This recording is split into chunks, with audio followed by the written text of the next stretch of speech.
This is news presentation 2, and the topic for today is Democratic-led cities and states push back on threats to cut U.S. school funding over DEI.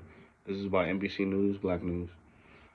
Democratic states and cities are pushing back aside from federal threats to defund schools because of Title IX's new regulations.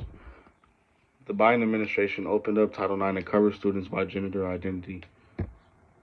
The effort is meant to avoid discrimination, avoid transgender students in schools that get federal funding. In response to conservative states and enacted legislation restricting the rights of transgender students and assert the new federal regulation overreaches. The Department of Education threatened the non-compliances would lead losing federal funds for their schools. California, New York, and Illinois are all states that are pushing back. They say they will defend the transgender students and keep schools open as welcoming places. These states are also prepared to take it to court to the federal government for the discriminatory denies for not funding them.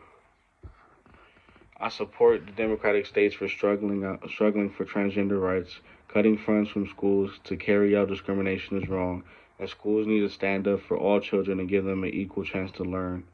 Sanctioning states for being inclusive sends a horrible message. This is one of the stories that can relate to our class topic, specifically conversations regarding educational equity, social justice, and how policy affects marginalized communities. It shows how politics and policy affects certain individuals in actual schools and how cities can push back against federal actions when the cities believe actions are unfair. It connects to our class conversation regarding what it takes for our schools to turn into a welcoming space for everybody. If you guys have any comments, questions, or concerns, please let me know.